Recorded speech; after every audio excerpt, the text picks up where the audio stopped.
இன்றைய பத்திரிகைகளில் வெளியான கேலி சித்திரங்களிலிருந்து நாம் தெரிவு செய்த கேலி சித்திரம் அடுத்து.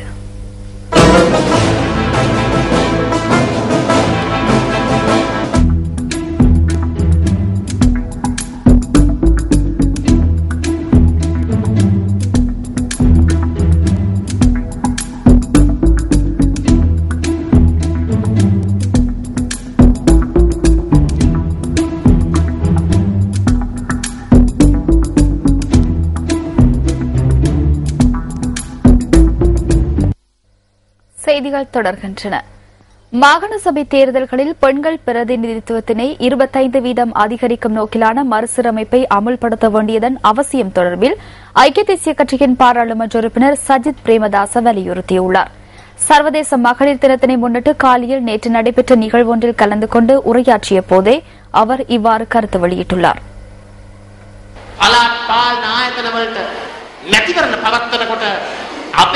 மாகாண சபை தேர்தல்களின் போது வேட்பாளர்களின் பட்டியலில் 25% பெண்கள் பிரதிநிதித்துவத்தினை பெற்றுக் கொள்வதற்கும் அதற்கான உரிமைகளை பெண்கள் பெறுவதற்குமான திருத்தத்தினை அமுல்படுத்துமாறு ஆளும் கட்சியின் பார்லிமெண்ட் உறுப்பினர்கள் மற்றும் அமைச்சர்களுக்கு அழுத்தம் கொடுங்கள். பெண்களின் சக்தி நிலைநிறுத்தப்பட வேண்டுமாயின் பெண்களின் பிரதிநிதித்துவம் மேம்படுத்தப்பட வேண்டும். பார்லிமெண்ட் உறுப்பினர்களில் 5.7% பெண்களின் பிரதிநிதித்துவம் காணப்படுவதனால் மட்டும் பெண்களின் உரிமைகள் வலுப்பெறாது.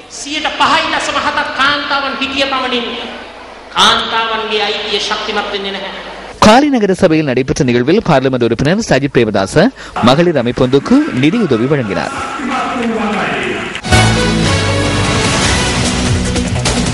இலங்கைக்கான தனித்துவமான அடையாளம் ஒன்றை உருவாக்குவதன் அவசியம் தொடர்பில் கொழும்பில் நேற்று நடைபெற்ற நிகழ்வொன்றில் ஐக்கிய தேசிய கட்சியின் பாராளுமன்ற உறுப்பினர் ரவி கருணாநாயக்க வலியுறுத்தியுள்ளார். கொழும்பு 14 நாகலகம் வீதியில் அமைந்துள்ள ஸ்ரீ முத்துமாரியம்மன் கோவிலின் வருடாந்த திருவிழா பாராளுமன்ற உறுப்பினர் ரவி கருணாநாயக்க தலைமையில் நடைபெற்றது. இலங்கைக்கான தனித்துவமான அடையாளம் ஒன்றை உருவாக்குவது எமது நாட்டுக்கு மிகவும் முக்கியமானது ஒன்றாகும். இதனூடாக நீண்டகால சமாதானம் ஒன்றை கொண்டுவர முடியும் என நாம் நம்புகிறோம். அதனால் சிங்களம், தமிழ், முஸ்லீம், பேர்கர் மற்றும் மலிய ஆகிய அனைவரும் ஒன்றாக வாழக்கூடிய அடித்தளம் ஒன்றை இந்த பௌத்த நாட்டில் உருவாக்குவதே எமது கடமையாகும். நாங்கள் எதிர்க்கட்சியில் இருந்தாலும் இல்லாவிட்டாலும் அனைவரும் இலங்கைக்கான தனித்துவமான அடையாளத்துடன் இந்த நாட்டில் வாழக்கூடிய சூழல் ஒன்றை உருவாக்க வேண்டும். இதேவேளை ஸ்ரீ முத்துமாரியம்மன் கோவிலுக்கு பாராளுமன்ற உறுப்பினர் ரவி கருணாநாயக்க நிதி உதவி வழங்கினார். அடுத்து சக்தியின் தேடலில்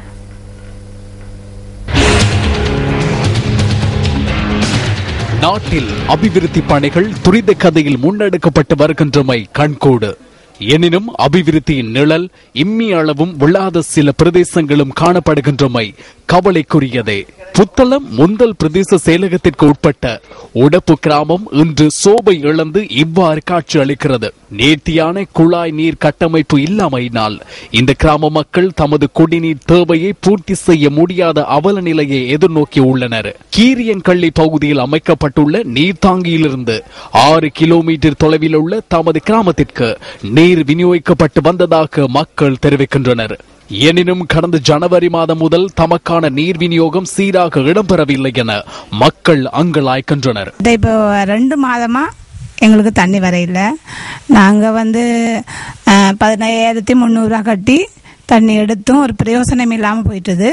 நாங்கள் காசு கொடுத்து ஒரு நாளைக்கு 150 ரூபா 100 ரூபாய்க்கு காசு கொடுத்து தான் வாங்குறோம். தண்ணி பில் வருது, எங்களுக்கு நோட்டில் தான் வருது. ஆனால் நாங்கள் அந்த மீட்டருக்கு உரிய காசு 56 ரூபான்னு சொல்லி போடுறாங்க. அதை நாங்கள் மாதம் மாதம் சரிவர கட்டிகிட்டே இருக்கோம். ஆனால் இதுக்கு எந்த விதமான நடவடிக்கையும் எடுக்க இல்லை. சீரான முறையில் தமக்கான குடிநீரை விநியோகிப்பதற்கான நடவடிக்கைகளை அதிகாரிகள் முன்னெடுக்க வேண்டும் என உடப்பு கிராம மக்கள் வேண்டுகோள் விடுக்கின்றனர். நல்ல தண்ணி குடிக்கிறதுக்கெல்லாம் இல்லை, தூரம் தான் போகணும், காசு கொடுத்து வாங்கணும். நாங்கள் தண்ணி பில்லுக்கும் காசு கொடுத்து தான் செய்யறது. சீராக வழங்குவதற்கு சம்பந்தப்பட்டவங்ககிட்ட முறையிடுறோம்.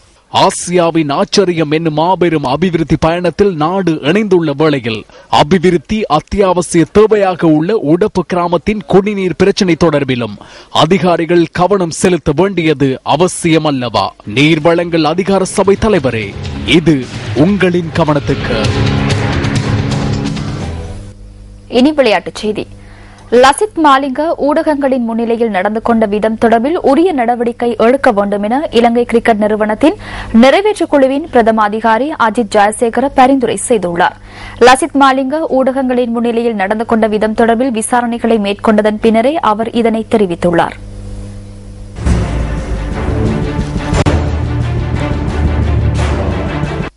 இலங்கை கிரிக்கெட் நிறுவனத்தின் நிறைவேற்றுக் குழு கொழும்பிலுள்ள ஹோட்டல் ஒன்றில் இன்று கூடியது. இந்த சந்திப்பில் லசித் மாலிங்க ஊடகங்கள் முன்னிலையில் நடந்து கொண்ட விதம் தொடர்பில் விசேட கவனம் செலுத்தப்பட்டதாக சுமார் 4 மணித்தியாலங்களில் இடம்பெற்ற இந்த கலந்துரையாடலின் பின்னர் இலங்கை கிரிக்கெட் நிறுவனத்தின் தலைவர் உபாலி தர்மதாச தெரிவித்தார். ஊடகங்களின் முன்னிலையில் லசித் மாலிங்க நடந்து கொண்ட விதம் தொடர்பில் இலங்கை கிரிக்கெட் நிறுவனத்தின் பிரதம நிறைவேற்று அதிகாரி அஜித் ஜெயசேகரவினால் முன்னெடுக்கப்பட்ட விசாரணை அறிக்கை நிறைவேற்றுக்குழு முன்னிலையில் சமர்ப்பிக்கப்பட்டதாக இலங்கை கிரிக்கெட் நிறுவனம் குறிப்பிட்டுள்ளது. விளையாட்டின் ஊடாக தனக்கு கிடைக்கும் அந்தஸ்தை கவனத்தில் கொண்டு லசித் மாலிங்க எதிர்காலத்தில் செயற்பட வேண்டும் என அந்த பரிந்துரைகளில் குறிப்பிடப்பட்டுள்ளன. நிறைவேற்றுக்குழு அஜித் ஜெயசேகரவின் பரிந்துரைகளை ஏற்றுக்கொண்டுள்ளது. இந்த விடயம் தொடர்பில் லசித் மாலிங்கவின் நிலைப்பாட்டை அறிவதற்காக நிறைவேற்றுக் குழுவின் உறுப்பினர்களான கெம்ல சபை குணவர்த்தன, ஹரிகுப்தா ரோகணதீர மற்றும் அஜித் ஜெயசேகர் ஆகிய மூவரடங்கிய குழு ஒன்று நியமிக்கப்பட்டதாக கிரிக்கெட் நிறுவனம் வெளியிட்டுள்ள அறிக்கையில் குறிப்பிடப்பட்டுள்ளது.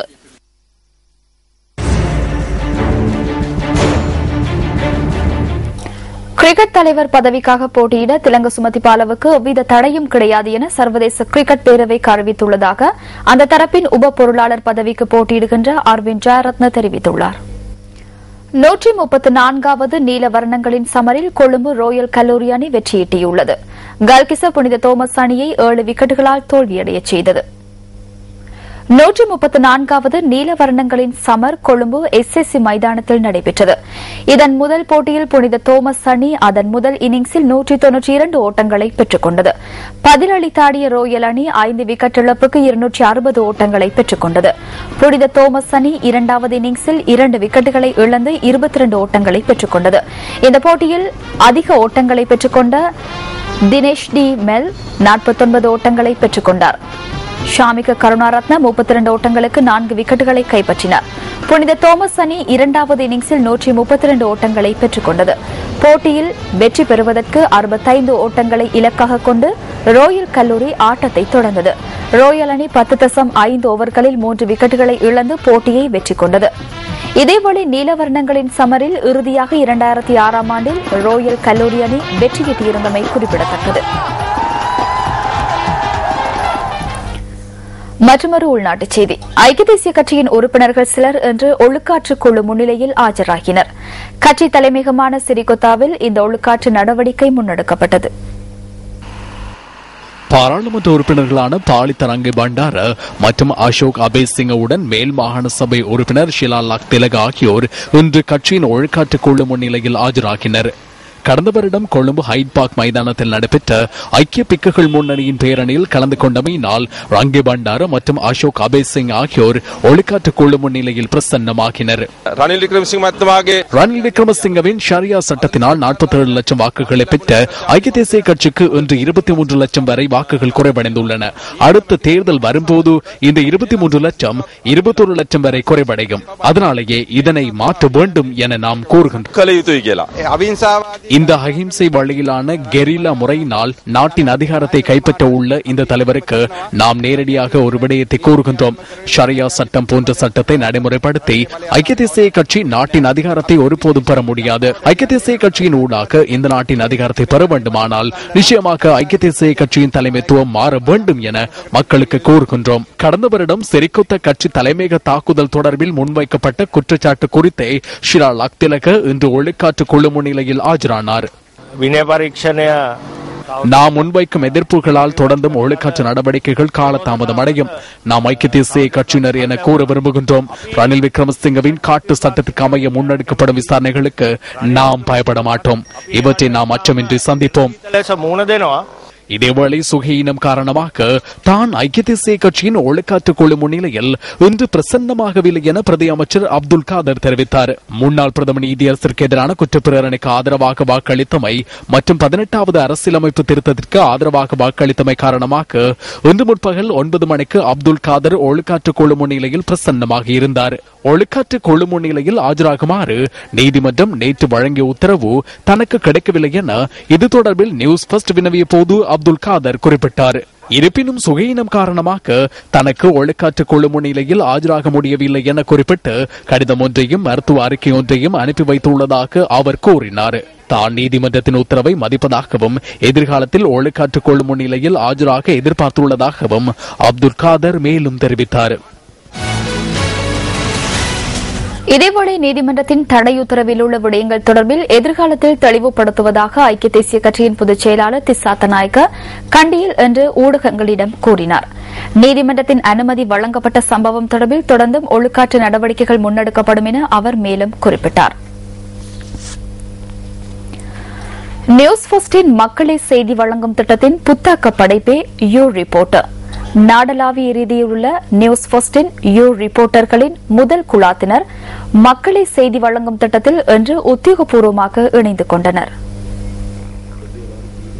நியூஸ் ஃபர்ஸ்டின் யூ ரிப்போர்ட்டர் செயற்திட்டத்தில் தற்போது நாட்டின் பல பகுதிகளிலும் உள்ளவர்கள் ஆர்வத்துடன் இணைந்துள்ளனர்.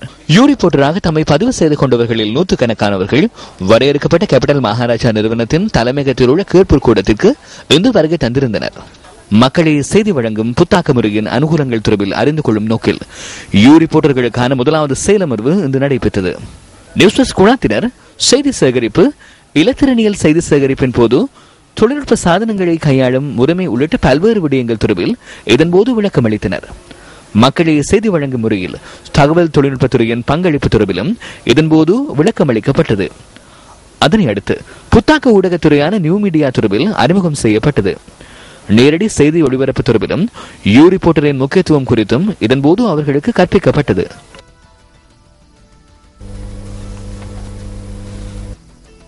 மக்களின் பிரச்சனைகளை, மக்களின் செய்திகளை மக்களால் ஊடகத்திற்கு கொண்டு வர முடியும் என்றால் அதை நியூஸ் ஃபர்ஸ்ட் அறிமுகப்படுத்தியிருக்கின்ற யூ ரிப்போர்ட்டால் மற்றும் ரிப்போர்ட் மக்களுக்கு பிரயோஜனமிக்கக்கூடிய வகையில் இருக்கின்றது. அந்த அமைப்பிலே பிரதேசங்களில் நிகழ்கின்ற, கிராமங்களில் நிகழ்கின்ற ஒவ்வொரு நிகழ்வுகளையும் யூ ரிப்போர்ட்டராக உலகுக்கு மக்களுக்கு தெரியப்படுத்துவதற்காக இந்த நியூஸ் ஃபர்ஸ்ட்